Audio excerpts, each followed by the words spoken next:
Alright, so it's been a while since I recorded one of these videos of me driving and, well, commenting inside the car. Well, simply put, a lot of things have changed in my life ever since I started this channel. Most notably, of course, is, well, now I run my own business in the form of EvoClub Car Wash. And nowadays, when I drive, I spend most of my time educating myself, listening to podcasts to continue to feed myself with knowledge and expand the context of my thinking. But recently, I was just having this conversation that day, and that triggered me so much that I just felt the need to record this video and express my viewpoint on the matter. And I'm talking about the subject of poverty. Now, let me just get it straight up front. I f***ing hate poverty. Alright? If poverty were to be able to manifest itself as a physical object, I would smash it with a hammer. I would pick up all the pieces, douse it with fuel, burn it. After burning it, collect the ashes and set it on fire again just for the heck of it. Alright, now, don't get me wrong though. When I say I hate poverty, I'm not saying I hate poor people. Don't confuse me on that. I hate the condition of poverty, but I don't hate people who are poor. So if you come and tell me that, you are a poor person, I don't hate you. I love you.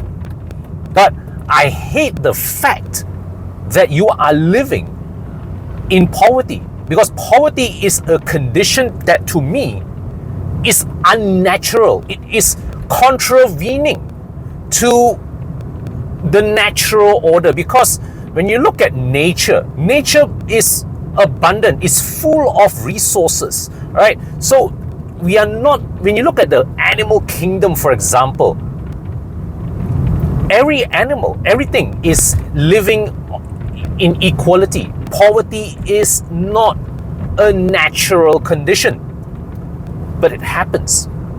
Why? Why is that so? Now, some of you would probably come to the conclusion that, oh yeah, well, because society is set up in such a way that it's imbalance, it favors the rich and all that thing. Now, that you are somewhat right in arguing that there is, well, a serious imbalance in society that is designed to keep people poor.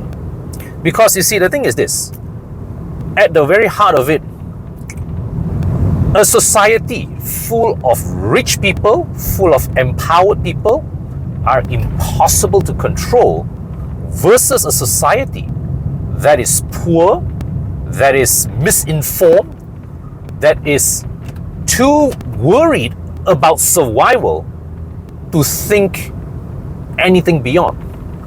So you are right, you would be right in saying that there are a lot of things happening in society that are designed to keep people poor. But the things that are keeping people poor are not the things you imagine them to be. Alright, now let me explain. Now, a lot of politicians, a lot of activists champion the cause of eradicating income inequality, right, of eradicating poverty. Very noble, and I fully support the sentiment. In fact, one of the promises that I made to myself when I started my business is that I resolved to ensure, to align the goals of my business so that I am able to pay my crew a respectable salary, all right, at least enough, at the very least enough that when they go to eat their chap fan, they can just take that fried chicken drumstick without needing to think twice, right? So the thing is, I believe in paying people for their worth. I also believe that subsidies, as for one thing, is not sustainable. It's not sustainable because no government, no body, no organization can afford to just keep giving money to people without getting something back in return. So subsidies is really, I've always believed, is not sustainable.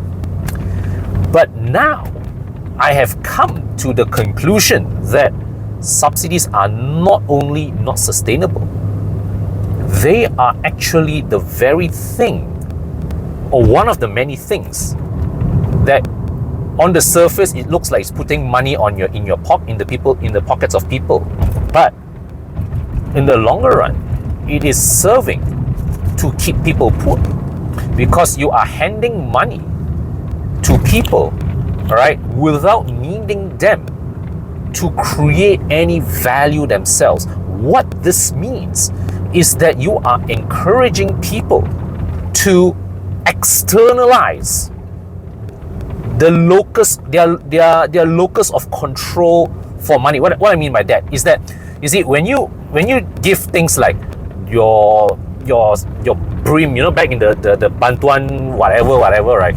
Okay, so you get all these people to apply for the handout, and they go and queue for the thing and all that. When they go and queue for all this, like 200 or 300 ringgit, all right, they probably spend 2 or 3 hours there.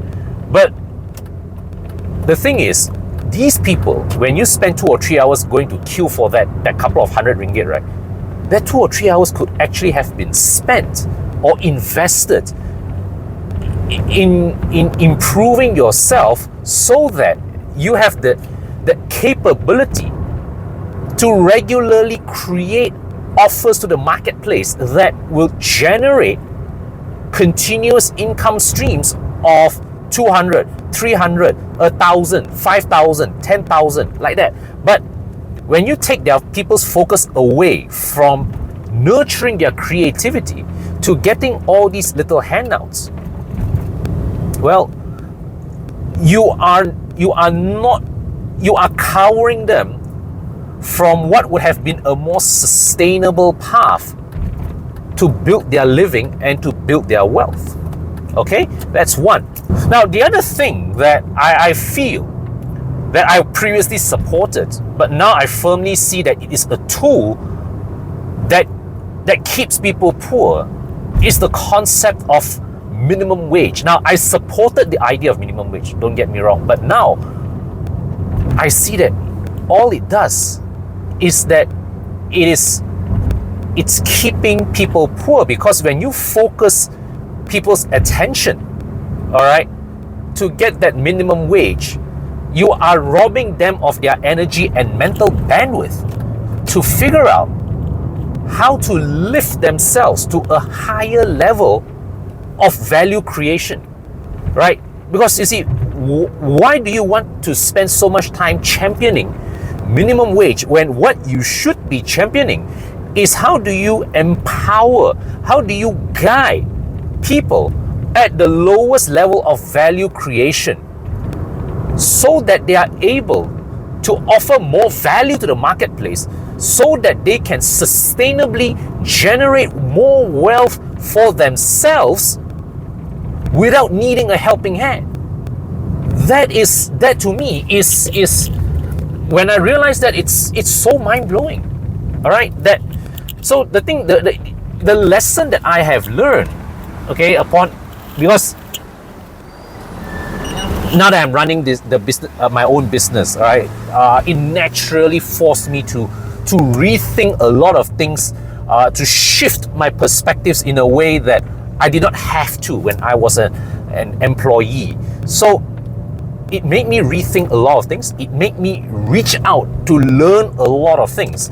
And what I can see is that it angers me that there's so much negative programming out there in society being fed into our minds every day, that people, all right, are surrendering their creativity, that people are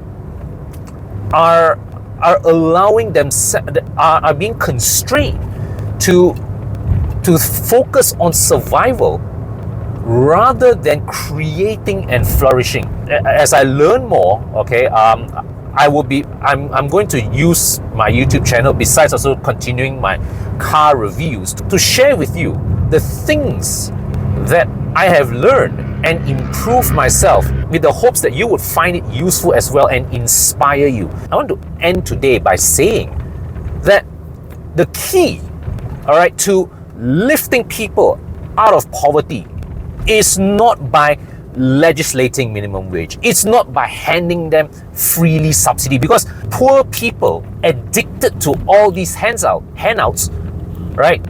And as a result, they are not empowered, they are not emboldened, they are not guided to activate their creativity and flourish. What we need to do as a society is that we need to look at the people at the bottom rung of the value chain and guide them to higher levels of value creation, guide them to have higher self-esteem. So what we want to do as a society is that we want to empower the people at the lowest level of value creation. We want to guide them, all right, that there is a way to escalate yourself, from the lowest jobs. Everybody needs to start from bottom, but when you work hard, it's not just about working more hours, but how do you then elevate yourself, educate yourself, lift your perspective, that you create value at a higher level and thereby sustainably increase your income. That is something that I've made it my mission to champion, and that is something that on top. This is a subject that on top of my regular car reviews that I will be looking to feature more in my channel in the weeks and months to come. So if this video, all right, if this video resonated with you, all right, please give it a like and share with me your thoughts in the comment section below. Do subscribe to my channel if you have not already done so, and do check out the channels of my other Horizon team members as well, Bobby, Tana, Thomas.